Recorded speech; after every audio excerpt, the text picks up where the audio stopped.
One day, a man said to God, God, I would like to know what heaven and hell are like. So God showed the man two doors.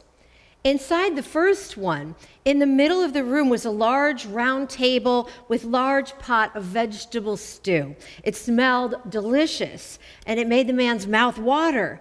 But the people sitting around the table were thin and sickly. They appeared to be starving. They were holding spoons with very long handles. You can see that in that bottom image down there, sort of a depiction of that. And each found it possible to reach into the pot of stew and take a spoonful, but because the handle was longer than their arms, they could not get the spoons back into their mouths.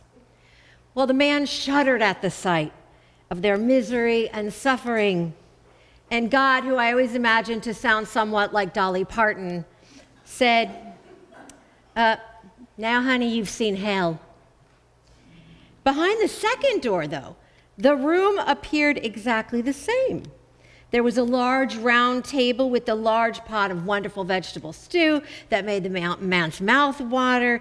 The people had the same long-handled spoons, but they were well-nourished and plump, laughing and talking. The man said, I don't understand. God smiled. It's simple, she said. Watch what they're doing. They're feeding each other. And the man looked more closely and saw that it was true. The people were using those long spoons to reach across to feed each other. And God said, and that, honey, is heaven. Here ends the story.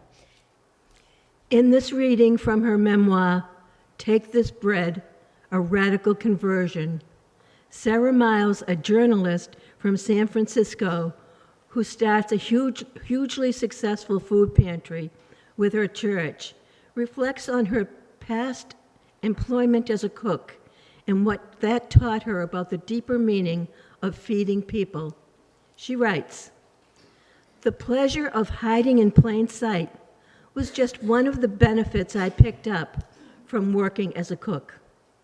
I learned solidarity, the kind that only comes through shared bodily experience, sweating and lifting and hauling side by side with others. I learned from watching customers that the rituals of even the plainest or most cynically prepared dinner could carry unconscious messages of love and comfort. And at the end of a rush, when I sat down with the kitchen staff and waiters, I learned how central food is to creating human community, what eating together around a table can do. As a wise bishop would tell me, years and years later, in words I couldn't possibly have grasped back then, there's a hunger beyond food that's expressed in food, and that's why feeding is always kind of a miracle. Here ends the reading.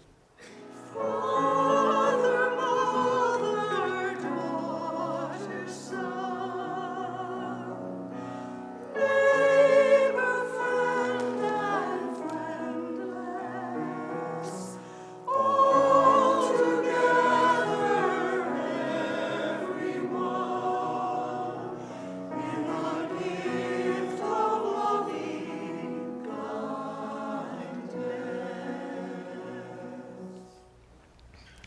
For years, when I lived on the South Shore between Braintree and Cape Cod, I hosted out-of-town friends for Thanksgiving.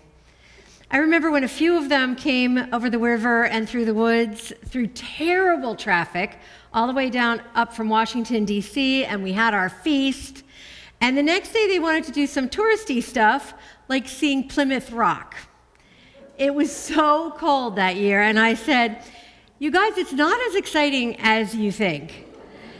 And they said, oh, we know that. We know that Thanksgiving is based on a big myth and a romanticization of colonialism.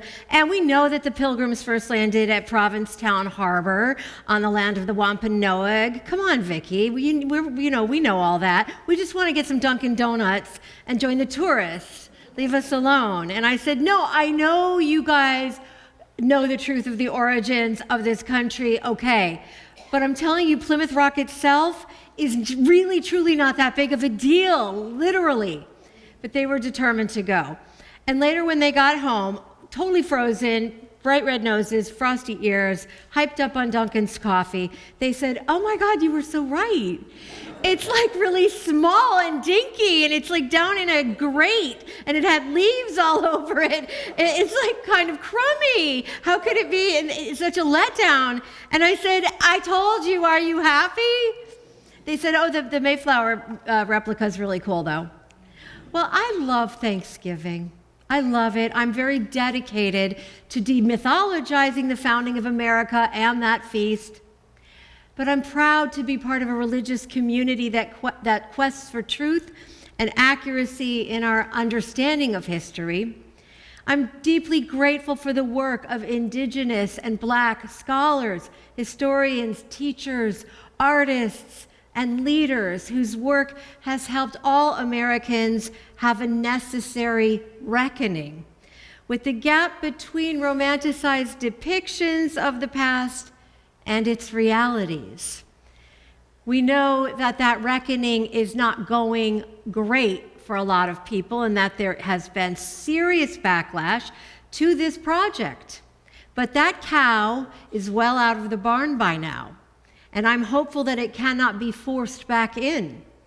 One thing we've learned from history is to protect books, research, and scholarship that threatens repressive regimes and their ideologies.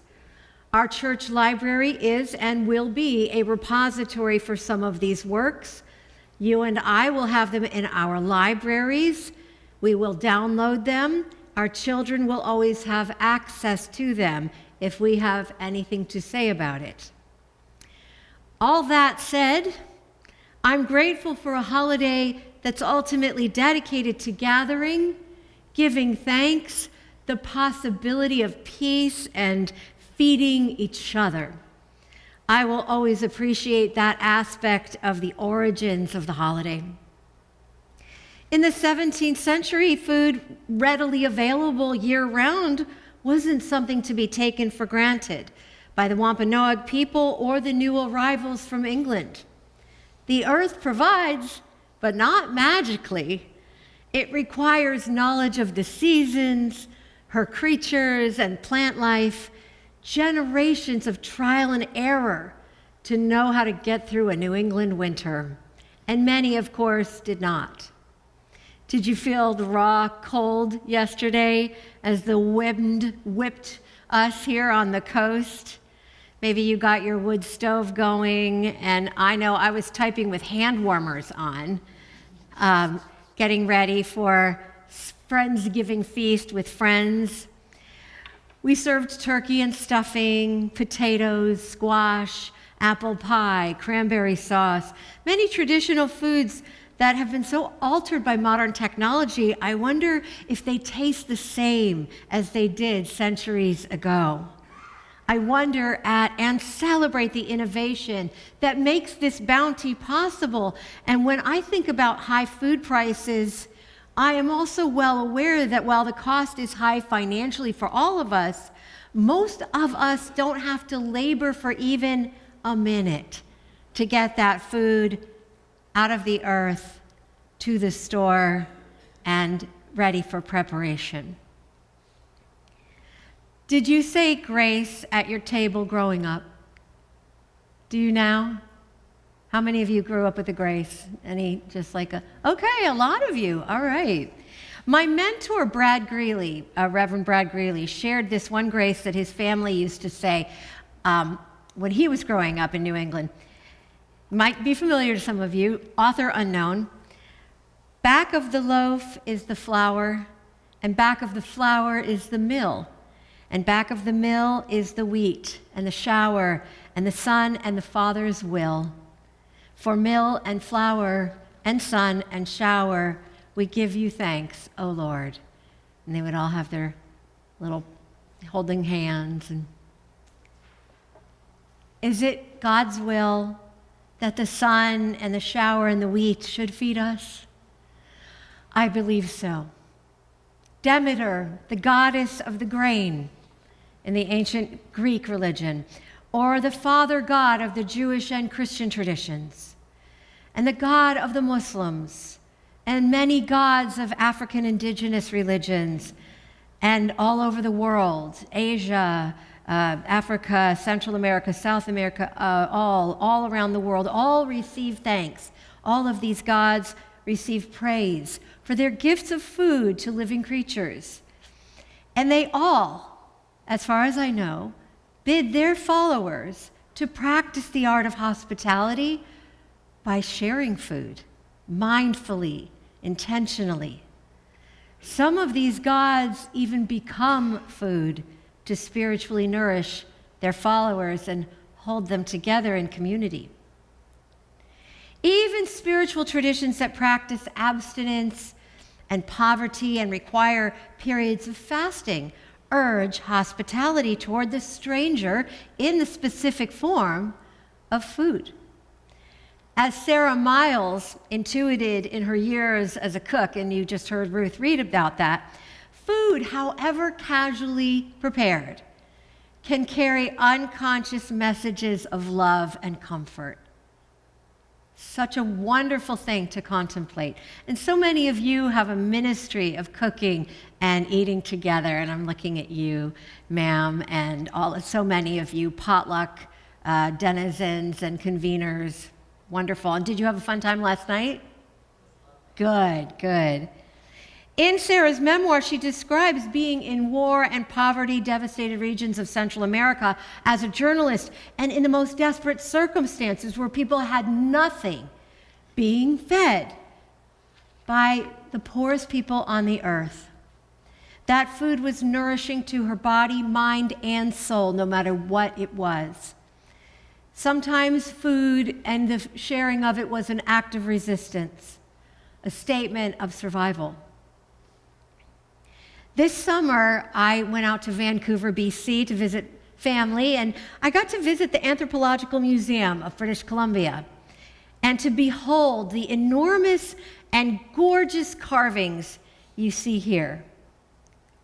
Take a look.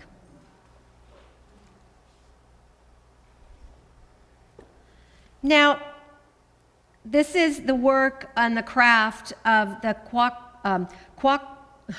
I practice this, Kwakwaka'wakw people, who are the original inhabitants of coastal British Columbia. And I was reading and I was looking and kind of craning my neck. And I first assumed that these hollowed out vessels, and you can see in the background there, one of them. I first assumed, oh, those must be canoes, maybe ridden out to, to sport or to war or for whaling or for salmon fishing. But reading the gallery of explanations, I was astonished to learn that they are, in fact, serving vessels for food. They are serving vessels for food to serve hundreds of guests. Look at that. You can see down on the bottom there's one, and then the two figures like holding each other. Let's imagine how much food you have to prepare to entertain at this scale. And I spent a long time imagining this. I walked and I read about potlatches, where a lot of this feasting happened, and where extravagant traditions of gift-giving and exchange of goods and cultural items, such as baskets or weavings, happened. These were splendid and celebratory occasions held for a variety of reasons, and they took forever to plan. Births, marriages, sometimes to commemorate death, to celebrate a successful hunt or salmon run. Potlatches were outlawed by the colonial government of Canada for the years between 1885 and 1951. outlawed, part of the cultural erasure intended to assimilate the indigenous people, and it did not work. Potlatches just went underground, and they have reemerged in less showy, competitive form today, but they are still community-based and a cherished tradition.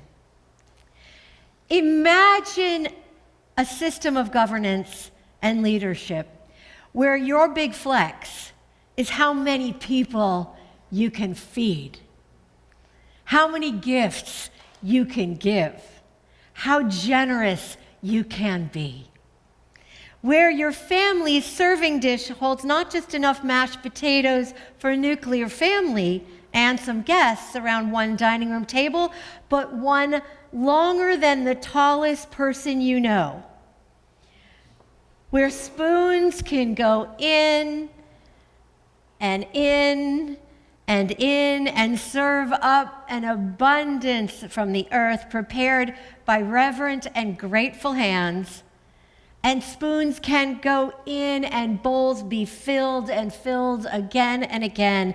And this, not the cool new car or the biggest, most powerful bomb or the most ostentatious bauble worn by one special person, is what gives you pride and shine and bragging rights.